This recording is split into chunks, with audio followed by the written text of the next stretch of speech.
You know what? I just can't help myself. You guys have been great this past year, so we're gonna do one more video of 2014. I said that I would do this last Christmas, and here it is. I'm going to review one of my own bad movies. So consider this kind of like a Christmas present from me to you guys, all 30,000 of you. But you know what? I am pretty sick with the flu right now, so hopefully I make it through this whole thing. If I don't, I'm just gonna record the rest in a voiceover, but it should be fine.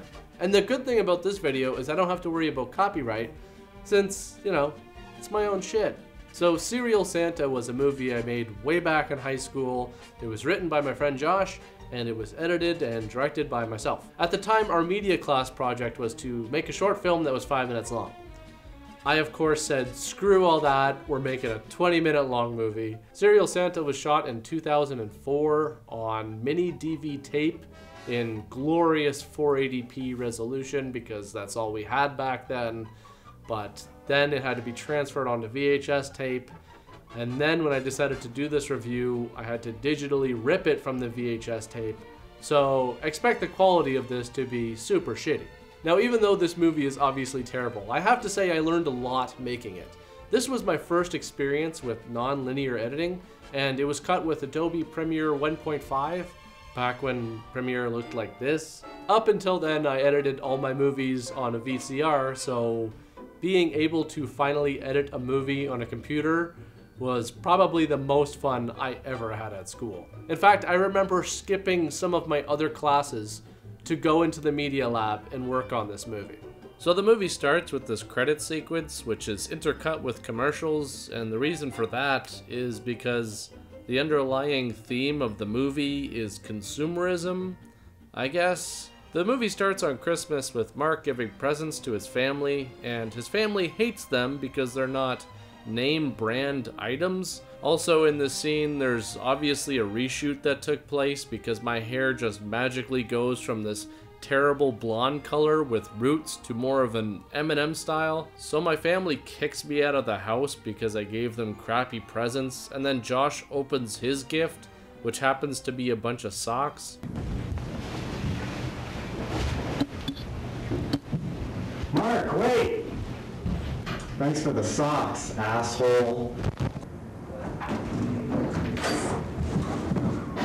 Then we go for this super cliche and cheesy eye transition, which is supposed to show a passage of time somehow. So it's now a year later, and Mark has been missing the whole time, and Josh's friends are like, that's okay, man, don't worry about it. Mark's gonna show up at some point. Probably. Outside we have this POV shot as Mark returns home and hides inside of the trunk of John's car. So John goes and parks in some parking lot for whatever reason, and Mark follows him. Now I should note that this Santa outfit did come with a hat when we first got it, but at some point I lost the hat. I really don't know how I managed to do that. I mean, the hat is probably one of the most iconic parts of the outfit. You know what? I was 18. I was probably high at the time, so that pretty much explains it. Anyways, Mark attacks John with a tube of Christmas wrapping paper, and John runs away. Don't know why anybody would see a cardboard tube as that much of a threat, but whatever. So John goes to the elevator, and Mark doesn't get there in time. Even though watching the shot, I obviously could have made that. So Mark takes the stairs, and I actually like this sequence because of how it intercuts between the elevator and the stairs using the floor numbers. So John gets off on the top floor because that's where you want to be when you're being chased by a psychopath, on the top of a very high building. So John spots the roll of wrapping paper, and this is when Mark attacks him by putting a gift bag over his head. And John seems to be completely incapacitated by this, even though he could just easily take the bag off of his head. But Mark uses this opportunity to beat him to the ground with the wrapping paper and choke him to death. Mark then wraps up the body in the wrapping paper and throws it off of the roof.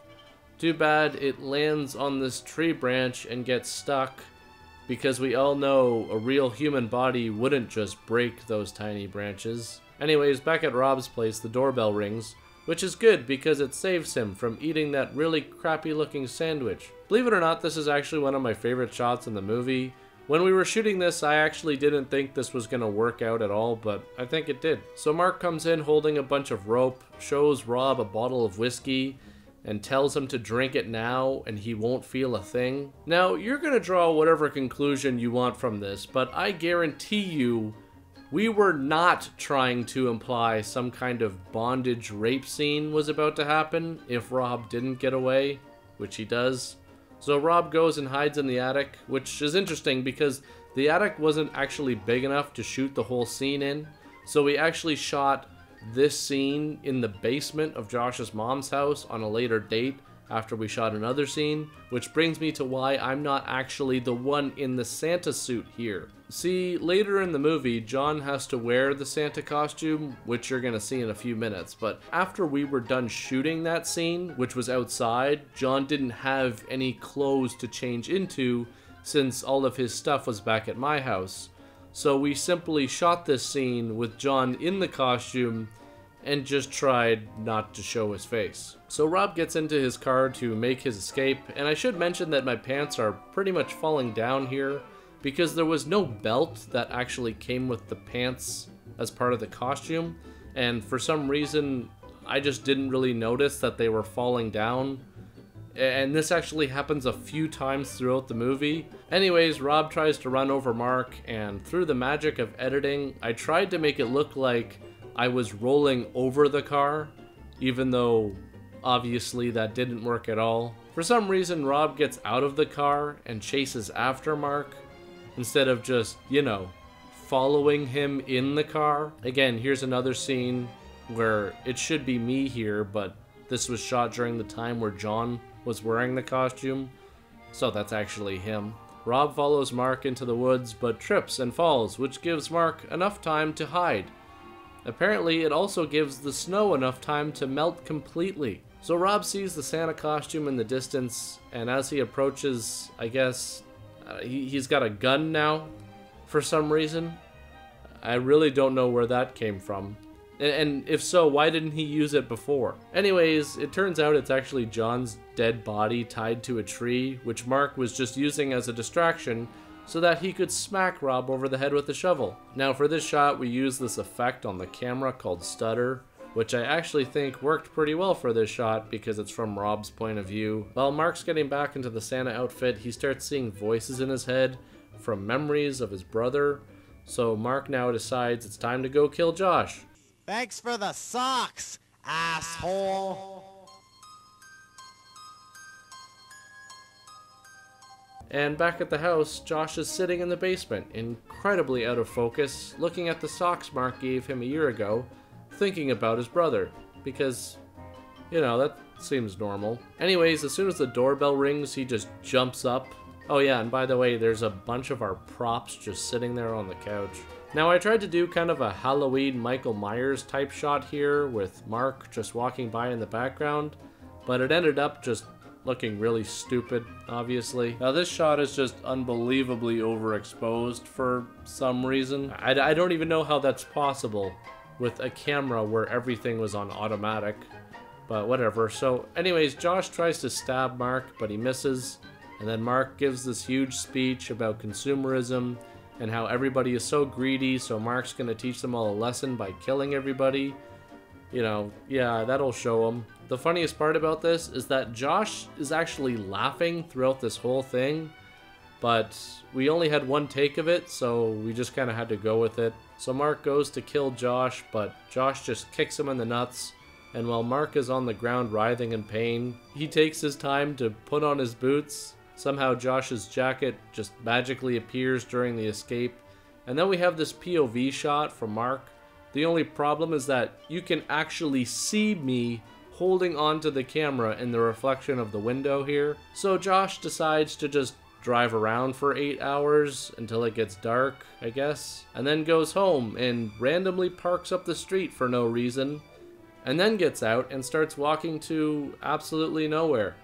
Mark ambushes Josh, even though you could probably see me hiding in this shot, And then Mark tries to kill Josh by suffocating him with a plastic grocery bag.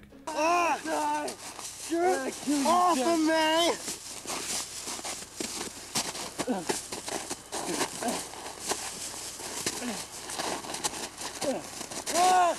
It turns out Rob wasn't actually dead, so he kills Mark by smashing his head in with a shovel and tells Josh to get the gas. You're alive? Barely. John's dead. What?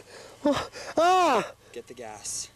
You know, it seems like they just jumped to the decision to burn Mark's body pretty quickly, but whatever. So they do exactly that. They burn Mark's body, and then Josh wraps up his remains in wrapping paper and decides to send them down a creek.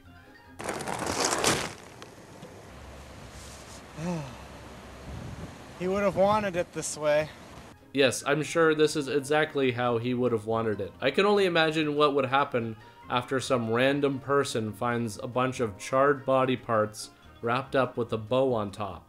It's funny because when we were shooting the scene, I remember the current was moving pretty quick, so we had to basically run and try and get as many quick shots as we could before the dummy just basically disappeared. And we never saw it again. It's kind of a lot of litter. Well guys, that's it. I said I'd do it, and it's done. Except there's just one more thing. I'll leave you now with the closing credits of the movie, with the names blurred, obviously, to protect the innocent. But you may just enjoy this credit sequence since it features the movie's theme song, Serial Killa, which is a rap song about a killer Santa Claus, which was written and performed by myself. So thanks for watching the show again, guys, and enjoy.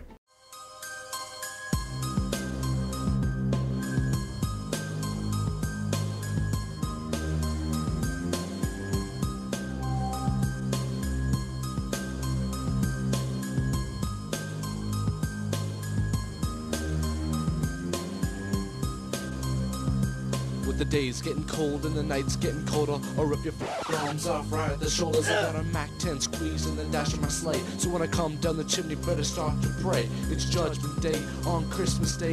Better duck behind the tree when I start to spray my rhyme spray. Lyrics are cold, they turn the sky gray. I don't bring the gift of life, I just take it away. So when you come down your stairs on Christmas night, don't turn the lights, just run for your life. There's no style that's realer, no style that's iller. Don't front of me, cause I'm a serial killer. So when you come down your stairs on Christmas night, don't turn the lights, just run for your life. Style that's realer, style that's iller. Don't run with me cause I'm a serial killer. Next house that I went to, the home of a widow. So I took the milk and cookies through the out the window. I'm sorry, I don't have any candy canes left, but I'll give you something better, the gift of death. As I take away your breath, leave none of it left. Reach down your throat and take your heart out your chest. Not a creature left stirring, not even a mouse, cause I killed everybody in the whole damn house. Goddamn right, it's gonna be a silent night, cause I hang you from your tree like Christmas lights. I can take you down a 9